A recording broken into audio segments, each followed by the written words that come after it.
Hello, everybody, and welcome to another exciting episode of Awaking Happiness. Don't forget, if you're new to the channel and of course you will like this, then click on the subscribe below, tick the little bell and like the video, and that will help with the channel and it will help with other people benefiting from some of the conversations we're having. So, hello, Desi.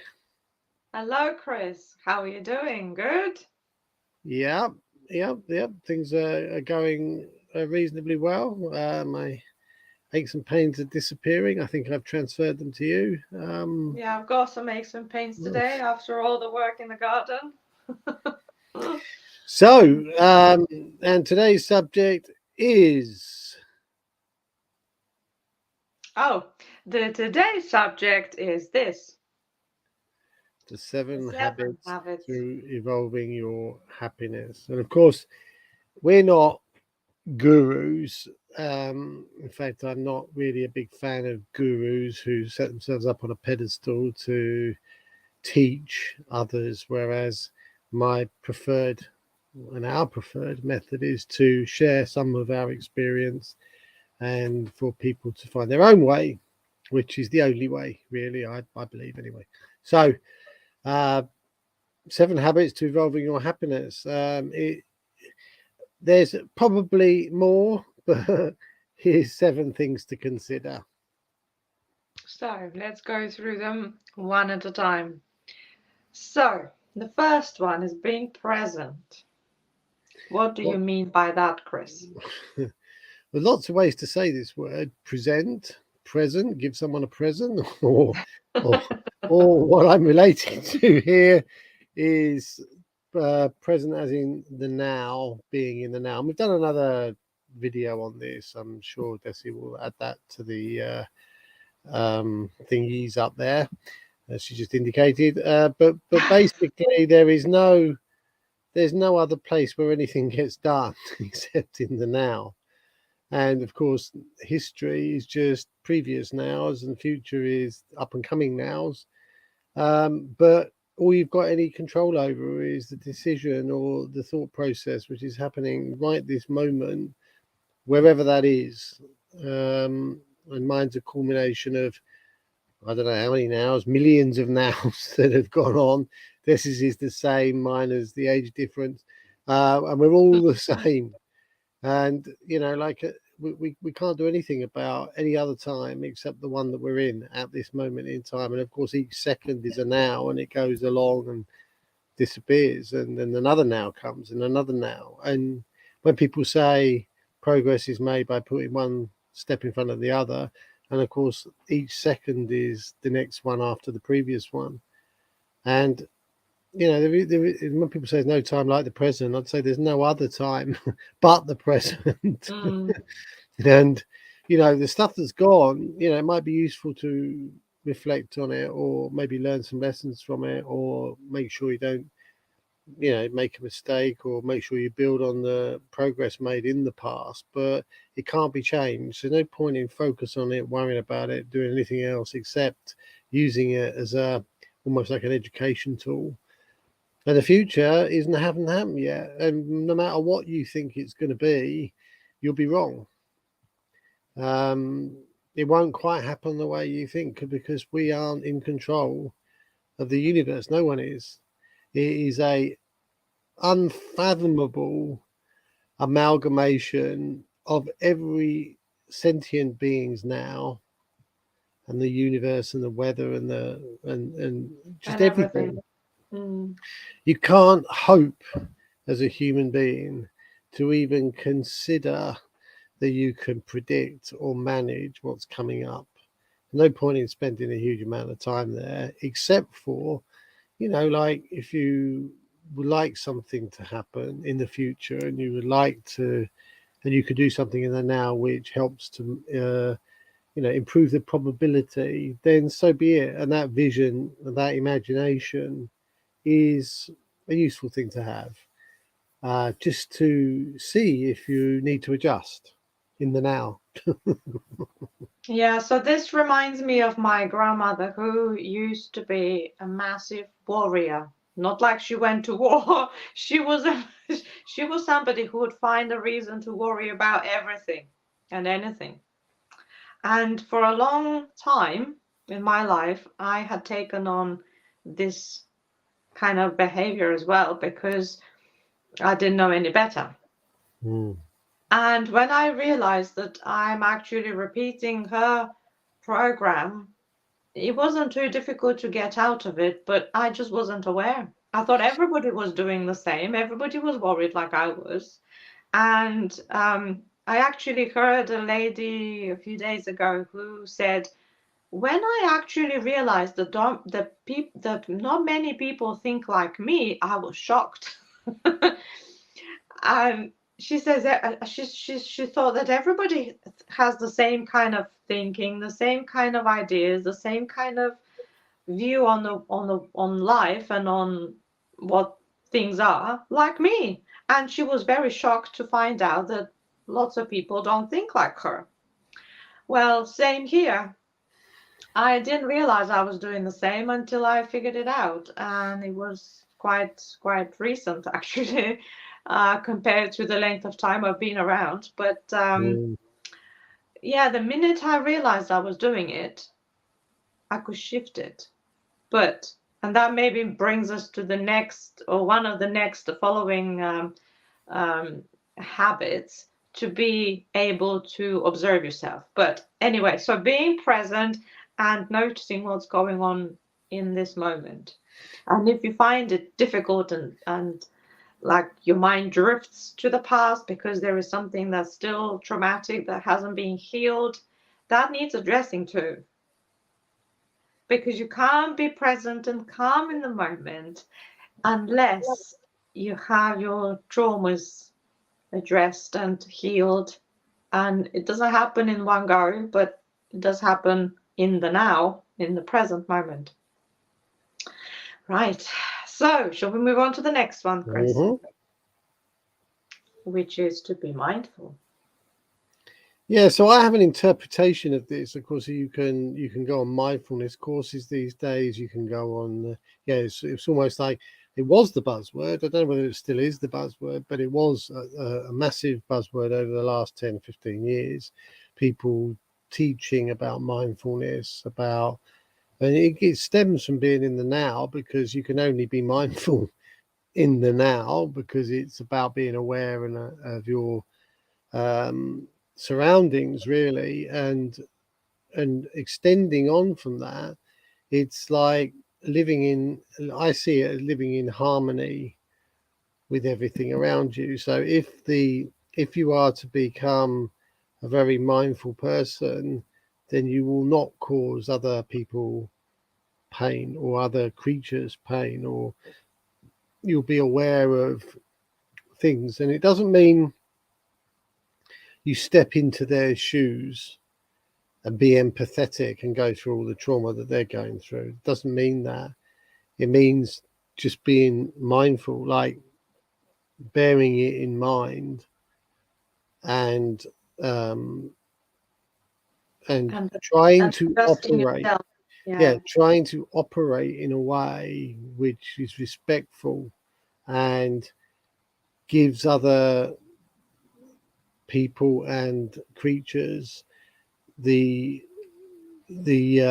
latitude, if you like, to live their life the way they want to live, and it's being mindful of that, not trying to dominate, not trying to control, not trying to dictate, but just being mindful that this world is made up from all sorts of things, and just being in the moment and being aware of these things, and just having an attitude that, yeah, I shall cause no harm, I shall not inflict pain, I shall not damage other people's stuff. Yeah, like just stuff like this. I mean, you can bring it back. Like you say, someone being mindfulness. It's like very difficult when you hear it for the first time to say, well, what does that actually mean? What can I do? Which is then practicing being mindful. And it's almost like, well, I'm gonna, if I'm staying with someone, and it's like I'm gonna clean up the kitchen after I finish, not because I'm in really love with cleaning, but because when the next person comes to use the kitchen, they get it the way I got it. And I'm mindful that people who want to go in the kitchen and clean don't want to wash up a sink full of stuff before they start, right? So it's like respectfulness, Yeah, respecting other people's although it has greater rights. Yeah. connotations because mind is all sorts of things, not only respect and honoring, but just going about your. I mean, I heard a saying years ago, and it was like, I don't want to leave any footprints, Mm-hmm. because footprints says I've passed here and I've left something behind. I want to go where I've left no footprints. So my passing was almost unseen, but people benefited from my presence. Right. Well, today the word mindfulness actually, I think, means different things. What you're talking about is the original definition in the dictionary, where you're mindful of other people and mindful of your own behavior and mindful in that respect. But now, what we were teaching children at school was to be aware of the present. So we were actually teaching them to be present, because lots of children have the tendency to worry about things at school. So we were teaching them to stop and to actually be present in the moment. So to listen and to notice what sounds they can hear, or to notice their pen and the way their hand moves, to be that kind of in a meditative state of being in the now. And then mindfulness came, and it's like, and it's an oxymoron, like, or not an oxymoron, but the opposite of what we actually meant. So mindful, we were trying to empty the mind, not to fill it.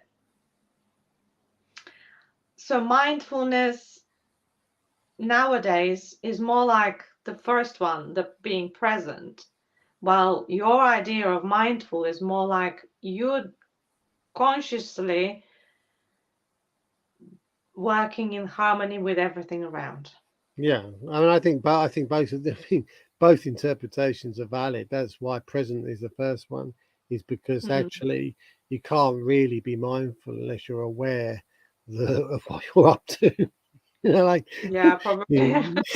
you have to include both of those things. But I've separated them because I think living in harmony is a different interpretation of mindfulness than living in the now, which is basically saying there is no other time. And you can obviously think on these things yourself and come up with like what is mine? Who am I? Like at the end of the day, you can go on these things, these journeys for 5 years, 6 years, finding out what it means to you, or you can get bored and go swimming. Like it's up to you what you do, isn't it?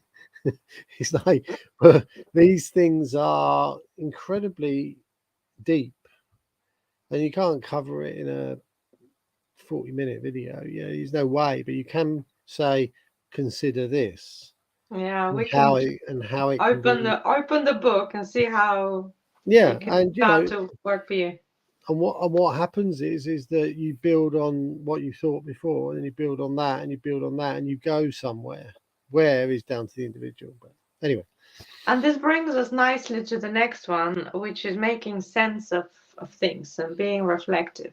Making sense in the a sense of making sense in the sense of reflecting about your space, your place in this world, and how Yeah, I mean, you're reacting, what's making you to react. And the way I see this reflective is basically, like understanding your true nature. Right now, that is a massive subject. Right, understanding your true nature. What do I mean by true nature? What is the essence of you? What is the essence of you? And it's like, okay, well, that's even harder to think about. It's like, I know these things are not easy, but reflective is basically not, okay, I did that last time and it didn't work. Right, that's not really what I mean by this reflective. This reflective is, who are you? Who do you think you are? Who do you what do you hold important? Let's reflect on you as an individual, you as a person, you as this spirit that is operating this body. What are you? And it's like, ooh, like it's a tough And one. this is going beyond what we think we know about ourselves, because that's the ego, and we've been working on making that ego. It's been being built in years, so it can't be really silenced and killed. Not with thought. Not with Impossible. thought. Like, we had a conversation yesterday. We have all sorts of conversations, but this particular conversation was, what am I exactly? Like, if I cut my hand off, I'm still me. I haven't deteriorated in terms of my essence and my actual being one jot just by cutting off my hand. I can't do things with two hands anymore because I've only got one hand. But as a spirit, I'm not deteriorated in one bit. So, and then you have to say, okay, well, okay, what is it then, that thing, and how do I get to it? Well, then you've got, okay, what else do I possess? Not what have I bought last week? What do I possess? I possess 6 senses, main ones. There are lots of others like sorrow and anger and frustration and all Well, their these other. senses, their Yeah, emotion. yeah, but people can say I've got a sense of frustration here. Like they can say Oh, this. it's just the use of the words, yeah. It's Yeah, not the actual ability to but I can sense. censor stuff, sense I stuff in the can. universe, in the environment. There are lots of senses. Not just 6, but there are lots, and then people will go into a whole plethora. I'm not going to say there aren't more than 6, because there are, but the main ones, sight, hearing, smell, taste, touch, and intuition or Gut feeling, yeah. thinking. And like, that's all we have, isn't it? Really, that is all we have. There's nothing else. We touch something and we feel it and whatever, or we see something or we hear something. The rest of the stuff above and beyond that comes down to what we do with that information and how we process it, right? Which is where all the problems start, right? So the reflective bit is to sort of go down to the very basics and say, what is it? Who am I? What am I? How do I operate? Like, do I like it? Like, that's what I mean by reflective. Do I want to change it? Is it serving me well? Am I not happy with it? It's more like self-monitoring, self-reflect, being self-aware, and knowing the thing that is you, or the it's not thing, but knowing who you are. And you can't, and like, as they say in some of these Buddhist books or Zen books or whatever, at the end of the day, it's deep, and you can't logically come up with the answer. Well, the thing is, we don't even have words for some of these things, because the No. language was created by the ego, for the ego, and this is some kind of a different type of not knowing and knowledge that is not conducive to use of words. So it's a non-experiential. Anyhow, that's that one. So the next one is like having a good understanding, or at least the beginnings of an understanding of who you are, is to be able to stick with this and not deviate from And I mean, from the this path. is And being in integrity. now if you look up integrity, it's really, if I ask you, like, what is integrity, it's very difficult to describe what it is until you can have a sentence like, integrity is doing what you said you would do.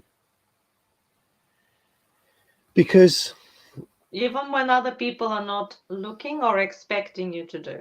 yeah, This is I mean, keeping your words to yourself. And I think we had a video on this one as well. and it's not, you know, like, it's very easy to say, oh yeah, doing what you said you would do.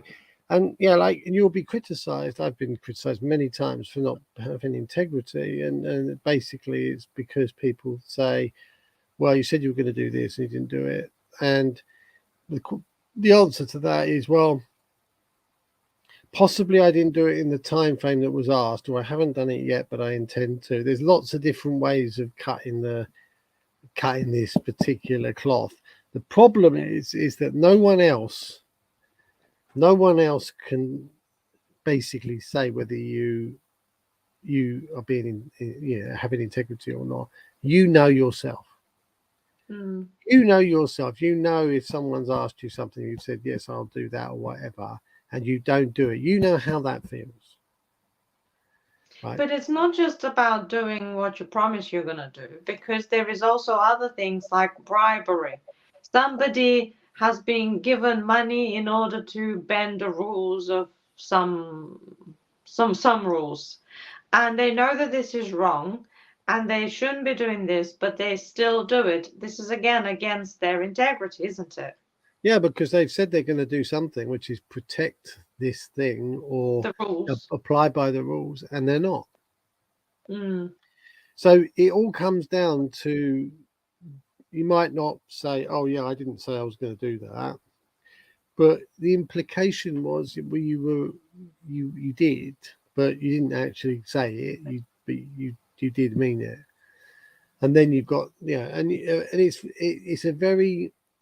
a tricky one, because basically, if you say to someone you're lying, which is not integrity, is it? Like, you don't have integrity, you're lying, like, you're calling someone out, they will defend their position and they will lose you as a friend rather than lose their ego. And we can see it now, like in 10 years' time, this will all seem meaningless, but we can see this in this Ukraine war thing. People are lying all over the place. People are almost prepared to take us into nuclear war and kill everybody on the planet rather than say they're sorry and they got it wrong. This is so huge. Like, none of these should be taken off the list because they're all really important. But this one is so difficult to master, but for the simple reason that we constantly lie to ourselves.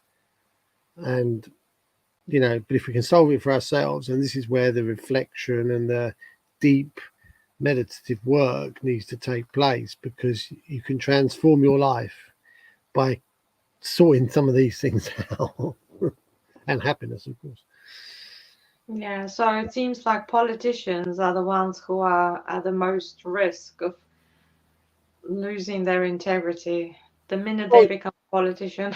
Well, like, if there are people with huge amounts of power and you're about to bring in a law which really decimates their illegal practices, but they're being they don't look illegal, they're just under the radar, and they say, well, you either approve this or I kill your family.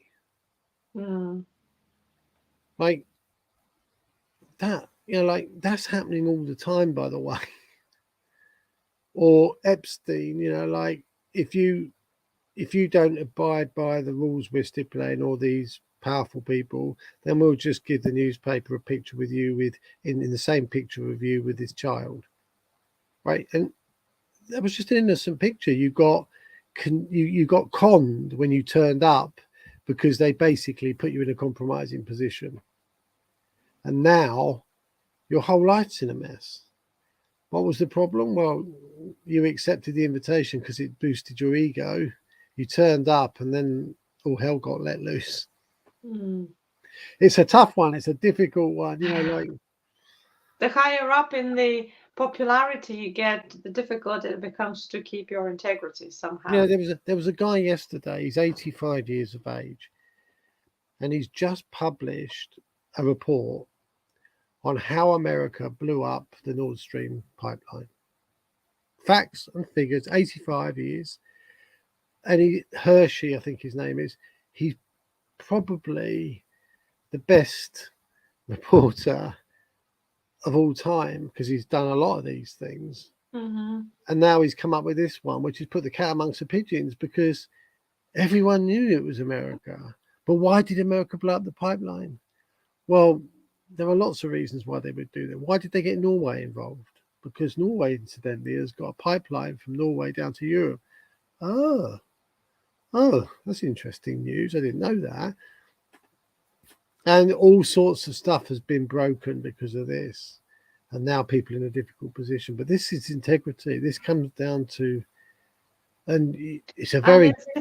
It's a shame that the people who are in power are the ones that have the least of integrity. And do you know why? Because money corrupts. Yeah. Power corrupts. And they keep getting bombarded by this because the people in power, the people with money, can tempt these people. And it's very difficult to refuse. So that's the opposite of, well, the power thing is the opposite to what we've got here next. Number 5, authenticity. Yeah, but it comes from integrity. So if you're in integrity, you're going to be always authentic.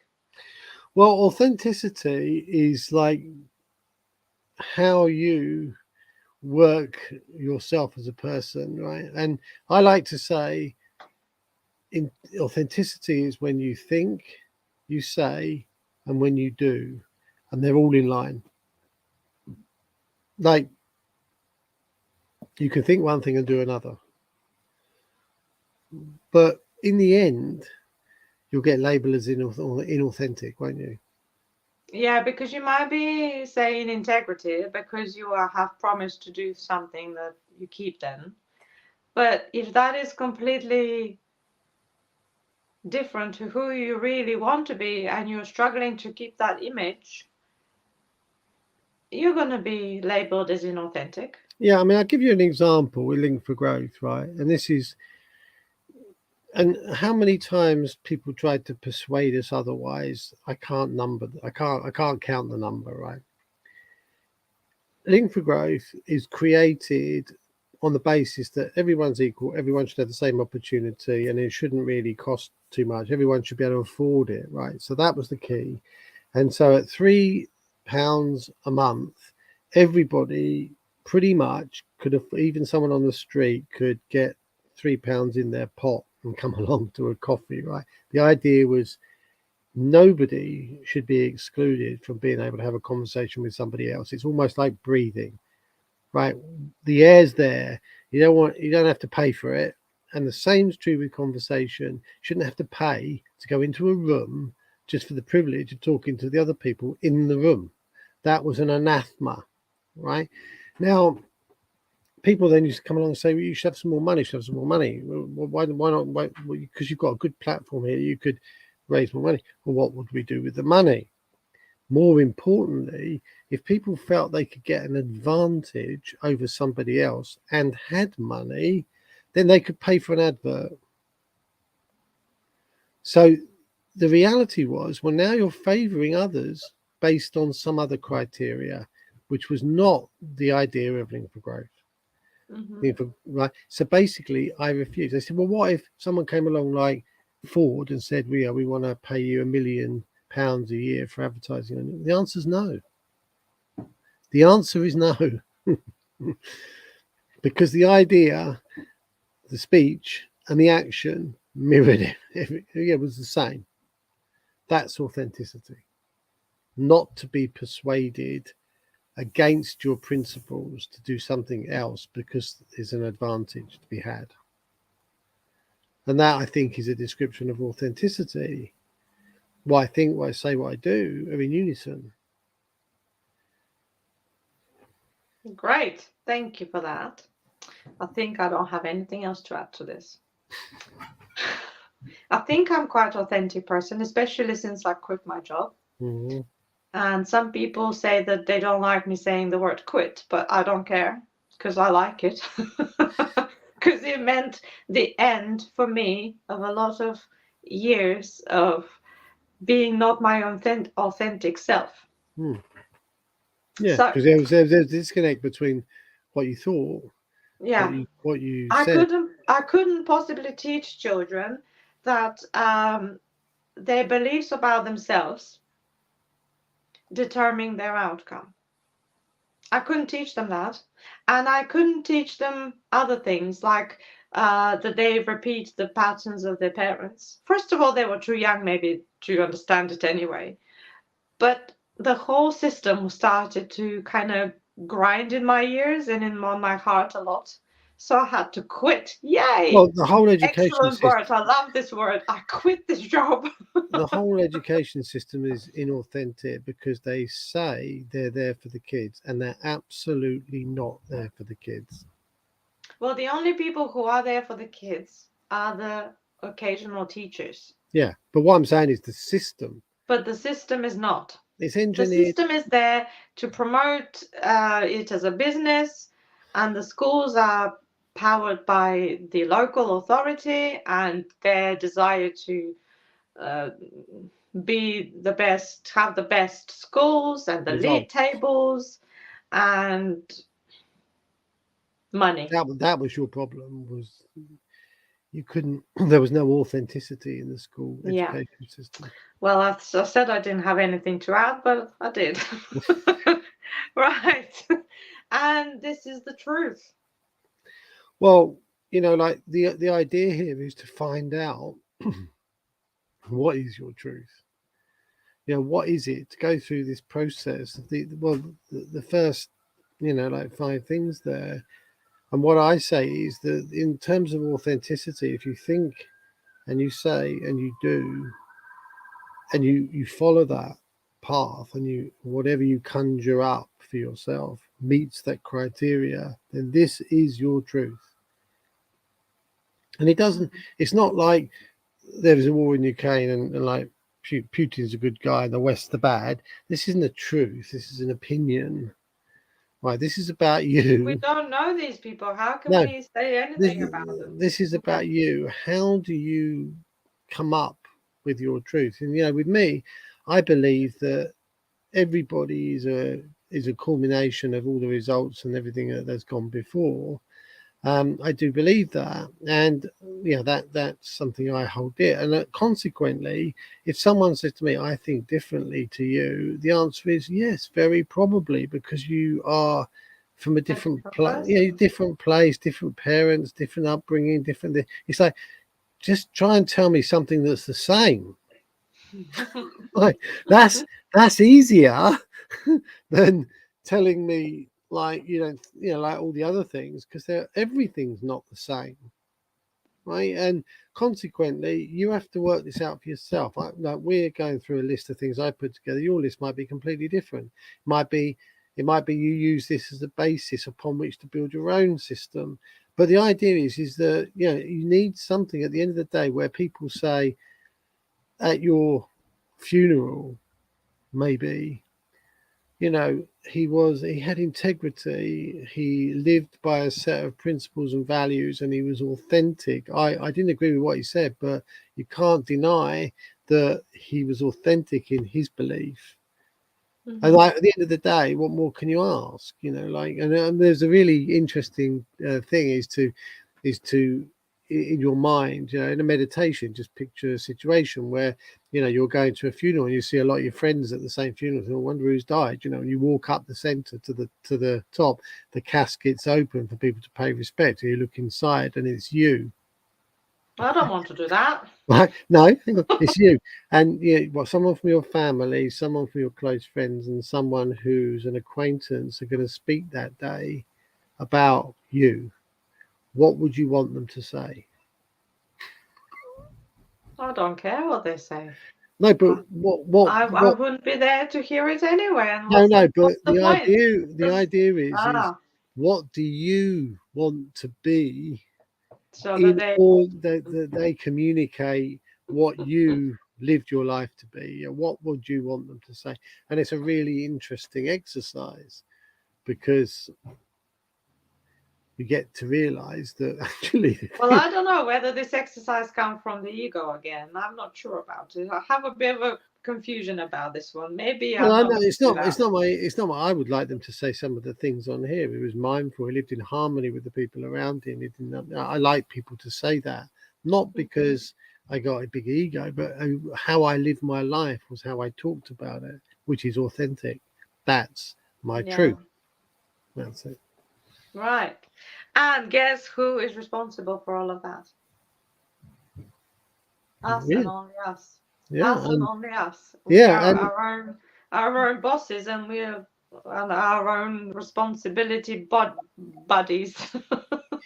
you know, if you've not gone through these first 6 and you've not done due diligence, you're like we've said before, you're like a ship with no rudder, being bounced around on the high seas, ending up wherever you end up, with no real process involved to understand or comprehend it. And to take responsibility in these areas is essentially to provide yourself with the rudder for your life. And I think that's one of the, taking responsibility is one thing, but understanding that it isn't your responsibility to sort others out. That's Yeah. their responsibility. They have. This was probably my biggest thing that I learned since, well, in the last year and a half. And actually understand it for what it is. Because I've always been a very responsible person, taking responsibility for myself in all aspects, including my own beliefs and being in authenticity and seeking my truth and understanding myself and who I am. I have been very responsible about that. But somehow I was missing out on controlling others and being responsible for them, because as a mum, maybe we mums tend to be responsible for our children quite a lot, and we think that as they grow we still need to be responsible for them, but at one point we need to learn how to not be responsible for them, because then they are responsible for themselves. And instead of thinking about this as something like you are losing the responsibility and you're becoming less of yourself, it's thinking about it as bringing up another person who is responsible on their own, like they have the power to be responsible for themselves. And you boosting that by letting go of your need to be responsible for them is such a liberation for both parties. Yeah, I mean, it's such a liberation for both parties, where and because I have no idea how my children want to live their life. I have a few indications, but I'm not them. I'm not in their body.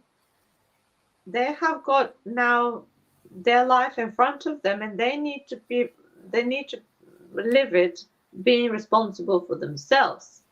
So the thing is, right, and like if you died, they would muddle along, right? They would muddle along without the benefit of their mum there, right? The point is that in this building of responsibility, the encouraging people to make their own decisions and for them to basically evaluate what it is that they're faced with right this moment and make the right decision for them. Now, they don't know what their life's going to be like. If you looked at me at 21, 26 and said, what's your life going to be like? I'd give you an idea of what I wanted, but it's not turned out. It's not turned out in any shape or form the way I thought it might at that age, right? So the answer is we have no idea. What you can do is help them to be able to face each new thing with the spirit of an adventurer, and to basically take it on, whatever comes. Now, at some point, we'll die and they'll be left. But it comes this need to be responsible for others, especially, well, I talk only from myself, but I think it's quite true for all mums. It's because we think that they are not capable enough, they will struggle. If I'm not responsible for them, they will not be able to manage, because that's how they were when they were babies. And for so many years, we have lived with this belief, so it's become our belief that, oh, if it wasn't for us, they're gonna fail.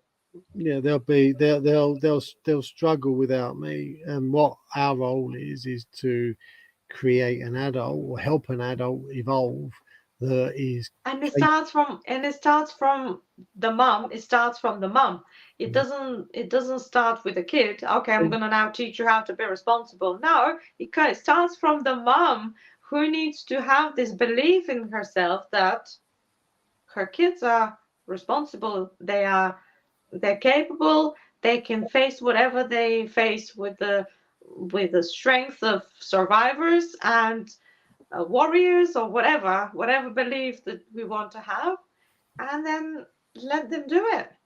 Because when we're not constantly pampering their needs and helping them out, we are not allowing them to be responsible. We're still controlling them. it And comes from that's been me. a It massive does come one for from me, ego as well. It controlling. comes from ego as well, because basically the mum, and all the dad, basically saying you won't survive without us. I.e., you need us. Well, actually, they don't need you. They don't need you in that way if you teach them how to be responsible and face each challenge and learn how to deal with it and get the tools they need to deal with it. Then they don't need you. And how liberating is that? Right, my kids don't need me anymore. Absolutely. I can jet off to Singapore and have a good time. It's like knowing full well that those people, those kids, are going to be capable of taking on any challenge. They get a letter from the bank, we're taking your mortgage off you. Oh no, what am I going to do about that? Oh, I better ring up mum or dad. No, okay, I can understand this situation. I understand what the banks are saying. Right, let me check out my options. Let me see where I can go from here. Who do I need to ring to find out what this means? I don't need mum and dad. They probably never had it happen to them. So how would they know? They're just going to say, "Well, why don't you find out who to go and see?" And they're going to say the same thing. So I might as well just get on with it. Yeah, but it comes from a person who is already confident in themselves. And if we are taking this, robbing our children away with this, us imposing ourselves on them, we are not creating a person who's responsible. We're not creating a person who can honor their own truth. We're not creating a person, if we go back to all of these truth, authenticity, integrity, reflectiveness, mindfulness, and present, with this responsibility and we taking it away from them, we are creating weak people. Well, some would say that's the intent to create weak people.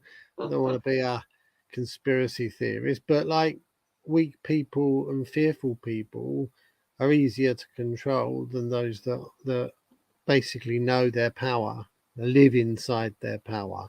Yeah. And like heaven forbid, if we had people like that, where would the world be with those kinds of people? Probably a lot better off. The politicians are not going to be able to have all this power and money and control. And who knows? But yeah, we're taking responsibility and accepting that other people are not our responsibility. They have exactly the same set of things as we do.